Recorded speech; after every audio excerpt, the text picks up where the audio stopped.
Hello and welcome to Locks, Coffee, and Convo, where we invite you to pull up, pour yourself a cup of something nice and strong, and let's chat. I am super late to the party. I'm so late they done cut off the lights, they pushing the broom, and they dragging the trash. But it's okay. I came to be seen. Okay, I got my pink and black on. I came to be seen. This video is going up super late, but I'm here to do a review for Married at First Sight, Season 10, Episode 8. Home is where the spouse is. And I'm in a new location, and I don't have my coffee because I had to run in and do something for my lodge. And so when I came out, I said, I got to turn it on and do it right now. But I did have a cup of Juan Valdez this morning with some cream by Starbucks. No, it was International Delight today. Caramel macchiato. It was good. It was good. What y'all brew on? What y'all sip on today? Let your girl know. And while we're talking about it, down below, comment, like, and subscribe to the channel so we can all know what we sipping on, okay? A good episode. It was all about getting home and connecting with family and friends. And I thought it was good. Jessica and Austin are working it out. She got boys in that vacuuming and cleaning up, and he said he wasn't, just the clean type of person. So I was like, oh, girl, Austin and Jessica, y'all. I say it every week. They just being real grown, mature, and sexy. So I'm happy for them, but he still seems to be very happy. We have Taylor and Brandon driving along, and Princess Brandon is complaining that he has not had enough Xbox time. But she says that she needed him, and she needed him to be a good teammate. I guess, Taylor, I guess. So they are driving along, and Taylor then meets up with her homegirls. And I only got one of them's name, Brittany. But she just, meets him for drinks, and she kind of has to just tell him what happened on the honeymoon.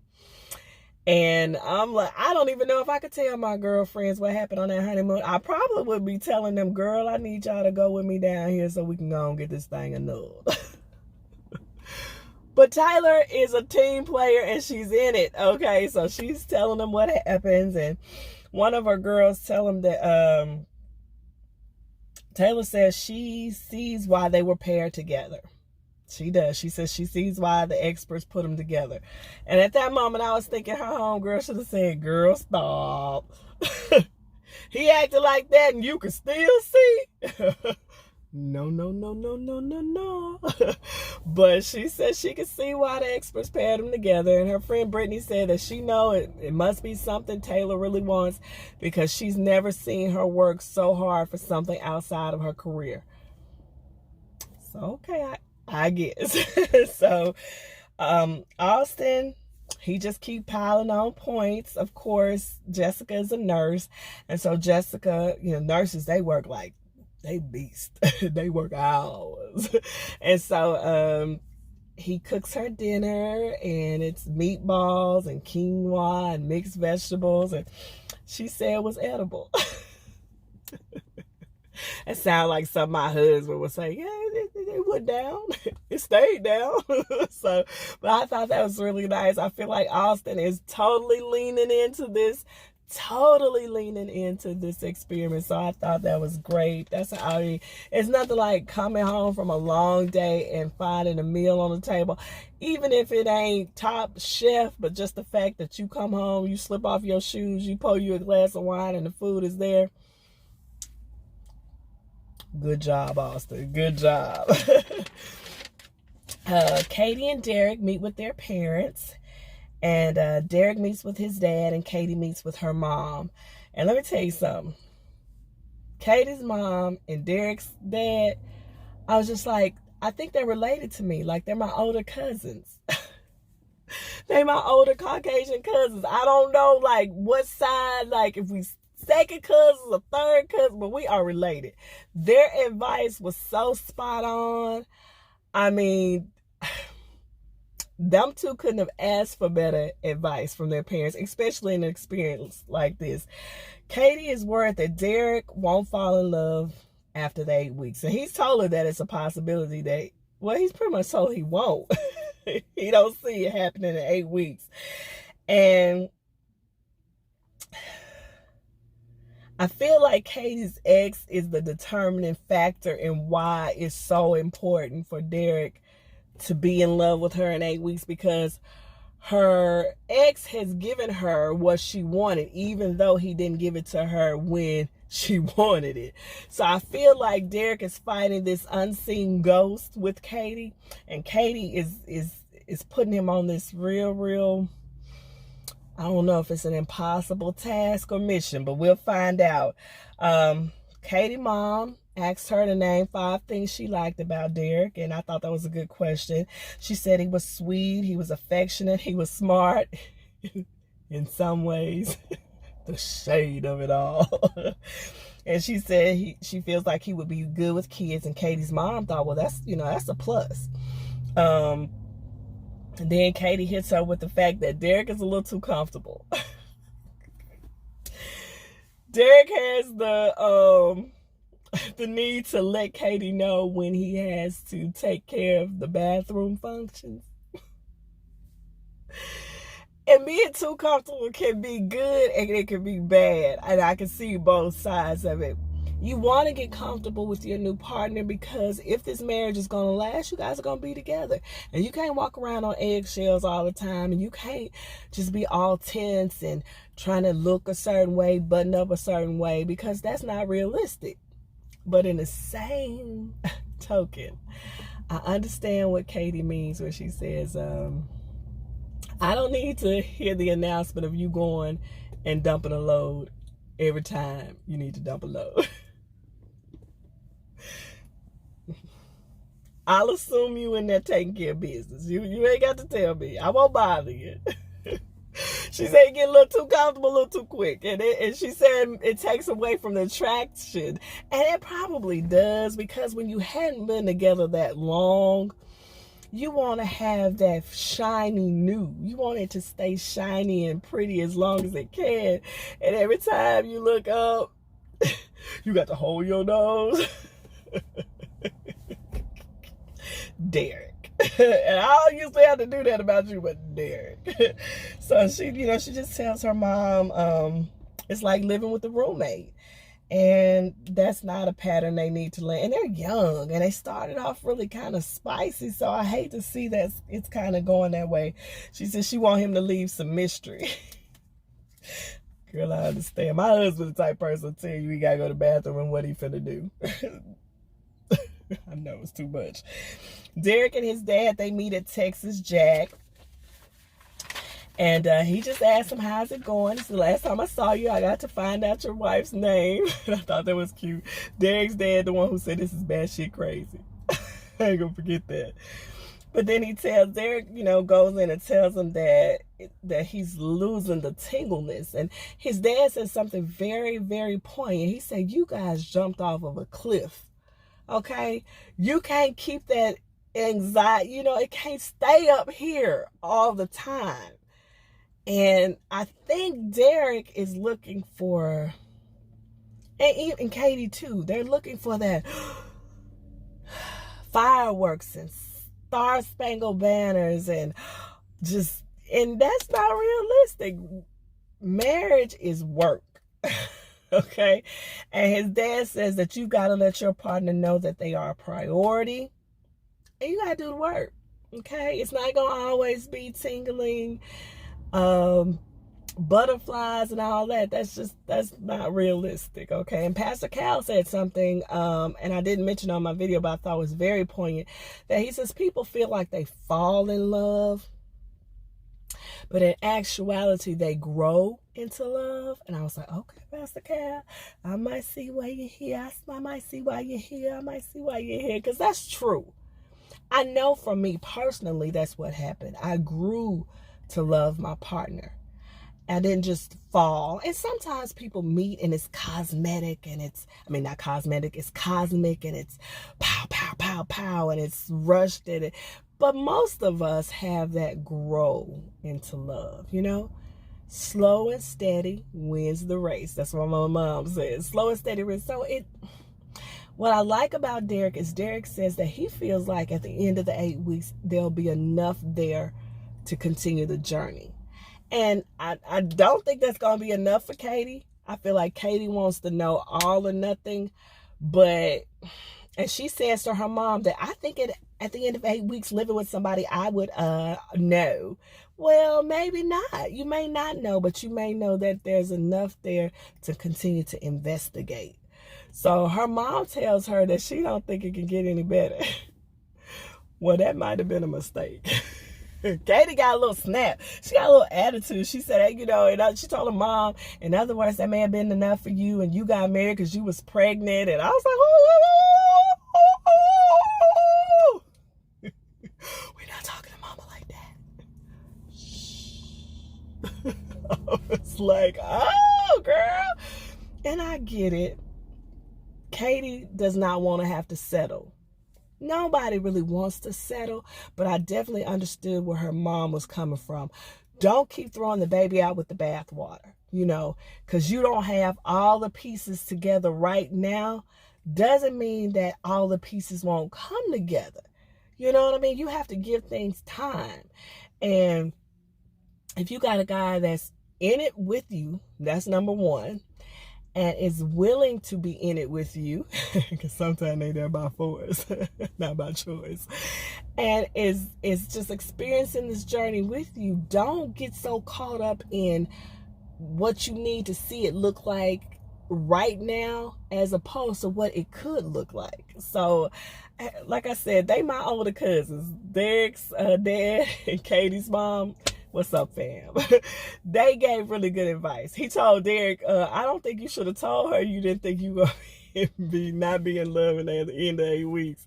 And I was like, oh, he should have called his daddy before he said that. Because I was thinking the same thing, because this has put that sort of space between them that they didn't need, because she's now, her mind is working. So I was like, oh, you so right, daddy. He shouldn't have did it.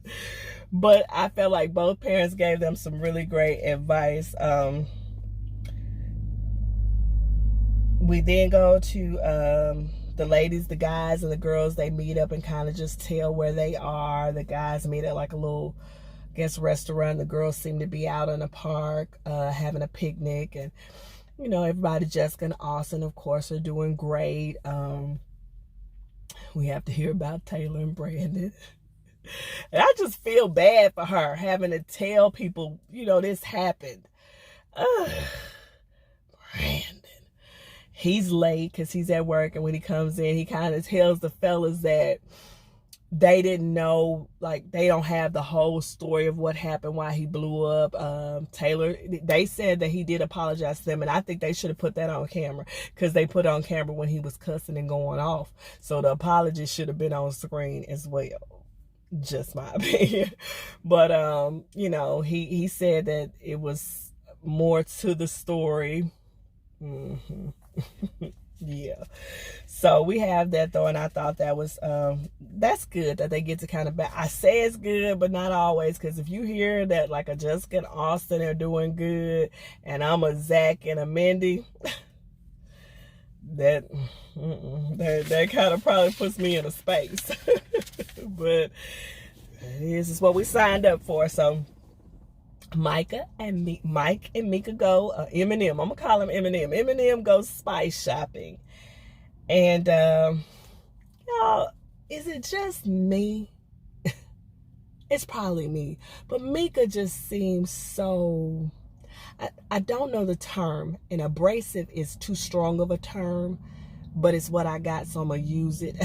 She just seems a little rigid. They're in a spice shop. They're in a better space, and it feels like she just kind of has to be guarded with him a little too much.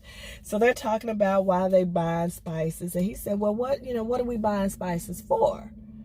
And she says, well, you don't just buy spices for something. You just buy them so that you'll have them when you need them. Okay, Mika, that really was just an opportunity for us to talk. Like, what do we buy spices for? What do you like to make? Pastas? Do you like to make Asian stir fries, soul food? You know, I understood Mike's thinking. Like, that helps to kind of, like, what are we going to be cooking more of? Maybe we definitely need basil because we both like to do this, or we may definitely like thyme or dill, or, you know, I mean, he was just opening up to discuss, and she was like, she's a little bit much. Okay. Then, you know, he says, okay, well, you taking care of that, I'll get the peppers, because that's my wheelhouse. So then she says, well, you only have one pepper. Mika, just let the boy have something. Then he said, well, we are in a place where they sell teas. We definitely need to get some tea, you know? And I thought that was so cool. I live in a small town, small community. So I would love to go to a place where, first of all, where I can get my own spices. And then the tea, I love coffee, but I love tea as well. So then she hits him with, I don't drink tea. I'm like, Mika, I mean, I don't know. She is a lot, okay? Y'all can correct me if I'm wrong, but she a lot. Then Mindy and Zach, they meet at the dog park because they don't live together. And they meet there. His dog seems to instantly take to her. And I thought, oh, Zach. Oh, but he's, you know, she just really wants to know, like, what are we doing here? And she says, I love the fact that she stood up for herself. She says, I'm owed an apology. You know, she in it by herself. She moved in, he didn't. He gives her some song and dance, you know, but he tells her that he put his ring back on. He went and had it cleaned. Didn't need cleaning because it was brand new and he only wore it for 3 days. But he put it back on though. So he says that he's open to hang out more with her. And Zach, I don't know what we're gonna do with Zach. What we gonna do with him? She tells him we are not in a friendship. We are married. So we need to do what married folk do, in other words. And that's what Pastor Cal told him the previous week. Y'all are in a marriage. Y'all need to do what married folk do. Zach. I don't know what we're going to do with Zach. So then we have Mike and Mika. And they're getting ready for their party with their families. And we have Ringgate. At least that's what I'm calling it. We know that in Panama, he took off his ring. And so she took her ring off. And I don't blame Mika for that. That's right. You ain't wearing yours. I ain't wearing mine. But here is where I find like she's just a little abrasive. She's telling him, well, whenever times get tough, you just gonna take it off. And she just da-da-da-da-da-da-da-da-da-da-da. And I'm thinking, like, we just need to say it's time to put the rings back on. We're in a better place. It's time to put the rings back on. I do feel like Mike handled it well, though. He said at the end, he tried to have a Mike moment where he explained. Then it seemed that it came to him, oh, yeah, all I'm supposed to do is say, yes, ma'am. So he put the ring back on. She seemed to be pleased with that. They said they were twinning, and because that's all he's going to be able to do with her. Will a marriage work like that? Yeah, I know some people like that. When a man be like, what you said we doing, babe? What time I'm supposed to go to work? You said I got to wear a white shirt today? Okay. Butter beans and chicken for dinner? You want me to start it at what time? You know, because that's basically what will happen if they stay together. You know, it's Mika's way or no way. She's a little abrasive, but I think he can handle it. I really do, because I feel like he's been around some strong women his whole life, and he said that, so he probably knows how to just comply. And that's what he's gonna have to do. Let's see. Everyone has a little get together with their families, which I thought was nice. That is, good. If you're on this experiment, your family and your friends are really a part of it. When you're married and you come from like close families, you're not in a marriage by yourself. Even though it's the two people's opinion that counts, but your family is a part of your journey. I love my family, and I wouldn't want my family not to be a part of my journey. So that's how it is. So Mike and Mika's party seemed really fun. It seemed like they were having a really good time. They were really kind of zoning in, laughing. It seems like they look good together. They look like, this could work. This could work. They had such a rough and tumbly start. And she said something really important. Why she wanted her rings on is because people may start asking questions. Well, now we're past the trouble, so we need to get back on a united front. So I agree with Mika there, even though I don't agree with how she she handles him, but I agree with that. But their party seemed really nice. He had a really sweet moment with her mom, and I thought that was like big ups, Mike. Ask the mom for advice. That's always kind of like when you include whoever they're close with, they're confident. If you include them in the circle a little bit, like I said, only 2 opinions count, but if you kind of put them in the circle a little bit, it helps. And she says she from day one, I've thought of you as my son-in-law. So I thought they had a good time. Mindy and Zach, they met at this bar, and I was like, yes. I keep saying I'm from a small town, y'all, and I would love to go somewhere like that. Big Jenga, big Connect 4. I could see like big checkerboards. What's the trouble? I love board games. I would have had the time of my life. I thought that was so much fun, and I thought that was a great place to meet. Mindy's friends are the best. They get the MVP tonight. You get the MVP tonight. The one with the bandana. She gave him the business. And I love his friends too, because they shady. The guy in the pink, all he could do is sip and smile. He had nothing. And Mindy's girls was giving to him, how you like that apartment that you didn't move into? It's a spare bedroom, right? Huh? He gone to talking in circles like he do, and his homeboy was like,